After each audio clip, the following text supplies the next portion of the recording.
witchcraft. However, a funny thing began to happen. We went from city to city. We finally found that the best place to be was in Milwaukee, because there we had 90 students in advance lined up who wanted to learn witchcraft. This was in the mid-70s. And so what happened was, we settled there and we began to set up regular classes and covens. Before we knew it, though, new things began to come on the horizon. Both some of my friends who were witches, in fact, the guy who owned the occult bookstore in town, and also some of my spirit guides, because I was also a trance medium, or what today would call a channeler. I'd been ordained as a spiritualist minister and trained in that, began to tell us that if we really wanted to understand the deep parts of witchcraft, we need to get involved in Satanism. We need to read the Satanic Bible. And so I bought a copy and looked that over, and it was very, very interesting. I agreed with much of it, which would have astonished me just a few years earlier when I'd begun my occult studies. And see, this is how Satan does things. He gradually introduces you to ever more and more bizarre doctrines until all of a sudden you're overwhelmed. Well, I joined the Church of Satan, and soon after that, I ended up getting the second degree in the Church of Satan, which is called Warlock. This is the certificate, excuse me, that you will see. This is also in a couple of my books. It's reproduced. You'll notice down at the bottom here, I even got Anton LaVey's autograph. Isn't that wonderful? Anyway, I want to just point out a couple of things here. Notice that it says the Church of Satan, having, passed before the Council of Nine, order the trapezoid. Now remember that. That's going to be significant later. Also, I should explain that I had legally changed my name, because Christopher Pendragon's sin was much more numerologically powerful than William Sneblin. Plus, it sounded a lot more dramatic, don't you think? I was a Reverend Dr. Sin. Doesn't that sound like a character on a TV show or a soap opera or something? Anyway, so that was what was happening. So we began to work in Satanism, and I learned that Anton LaVey, and this may astonish some of you, but Anton LaVey's brand of Satanism is like kid stuff. It's entry-level Satanism, so to speak, because it's used primarily to draw people into the darker stuff. And it's very evil, don't get me wrong. I mean, it's not like it's a Sunday school picnic or anything, but compared to the real serious Satanism, it's totally, totally harmless, relatively speaking. In order to get into that, though, there was something very important I had to do. I had to become a Freemason, because you can't get involved in Satanism on the hardcore level without first being a Freemason. And so I found someone. I was sponsored into the Masons, and I became a first, second, third degree Mason. I went through the York Rite. I went through the Shrine. In fact, this is my little shrine portrait here. As you can see, by this time, I'd kind of shed some of my hippie appearance. I just shudder every time I see that thing. But this is just kind of by way of documentation that I really was involved in these things. That was my official shrine portrait, which they took as part of my initiation. Then soon after that, I went through the Scottish Rite as well, so I basically covered all the branches of Masonry that there are to do, and then I went even beyond that. But this is my certificate as a sublime prince of the royal secret. That's the title, 32nd degree Mason. See, Masons love big-sounding titles. I mean, they just think that's the greatest thing. They have titles like Perfect Master, Most Perfect Master, Perfect Excellent Master. Like these people have a self-esteem problem, right? Anyway,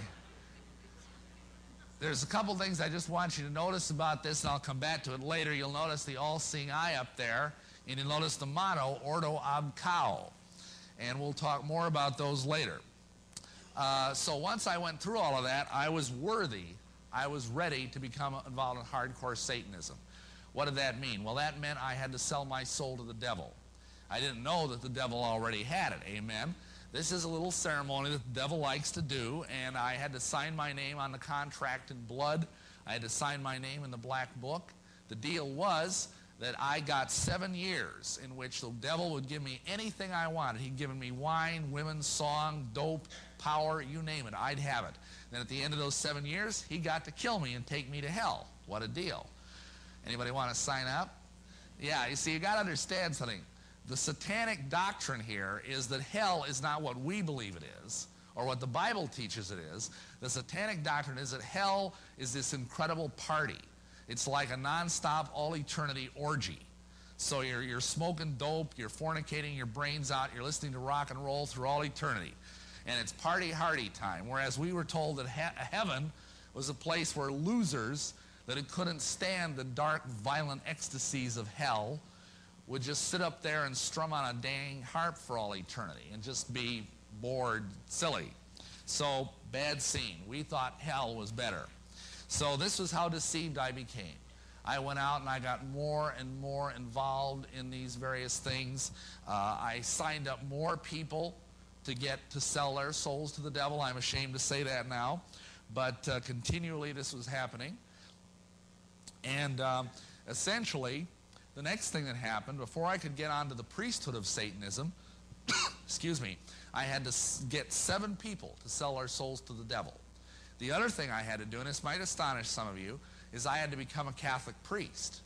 I had to go back to my original vocation, because you cannot be a satanic priest unless, first of all, you're a Catholic priest. And if that surprises you, I just suggest that you go and you read some of the medieval literature. You'll see that that is in fact the case. Okay, so fortunately, or maybe unfortunately, I had discovered a bishop of the old Catholic Church in the city of Milwaukee who was more than willing to ordain me as a priest in exchange for me making him a witch priest. It was sort of a quid pro quo thing, kind of like what's going on at the White House these days. Except I never got to sleep in a Lincoln bedroom.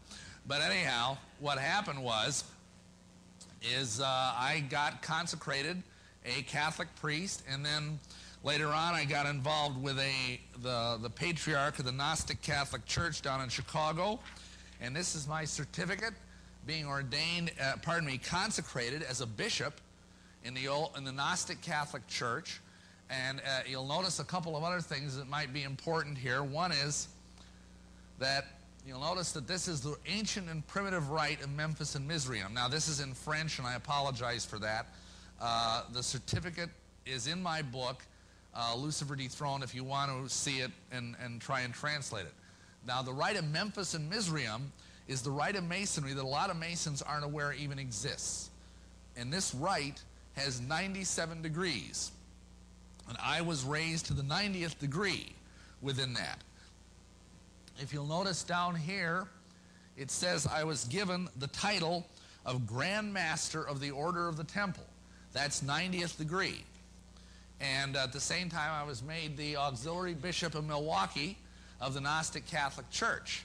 So I was just all set, man. I was loaded for bear. I mean, I had all these powerful initiations, and I understood all these powerful experiences. And this basically took me over what is called the abyss. Now, that's an occult term, and I don't have time to explain entirely what it means, except once you get over the abyss in occult progress, in ceremonial magic, you transcend good and evil. You become beyond such mundane considerations as good and evil. You're beyond morality, and you become essentially a god living on the earth, walking, and you basically look at human beings as if they were cattle. And so at this point, I made a choice. I was asked to make a choice, because to move through what is called 8th degree within this particular system, I had to choose to either study lycanthropy or else vampirism. Now, lycanthropy is a fancy word for werewolves. It's learning how to be a werewolf. Now, I knew a couple of werewolves, and I learned from them that, in fact, it's rather a painful process. And I'm not really into pain, you know, so I decided I'd rather inflict pain than receive it. So instead, I went the route of vampirism. So I was taken down and introduced to in a church down in Chicago, which was wholly given over to this vampiric cult.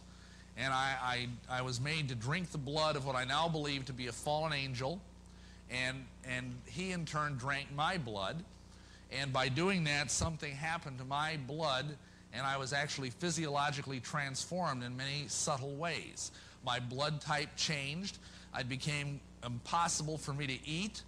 I couldn't eat anything. I couldn't drink anything except blood. The only solid food I consumed was the Catholic communion host.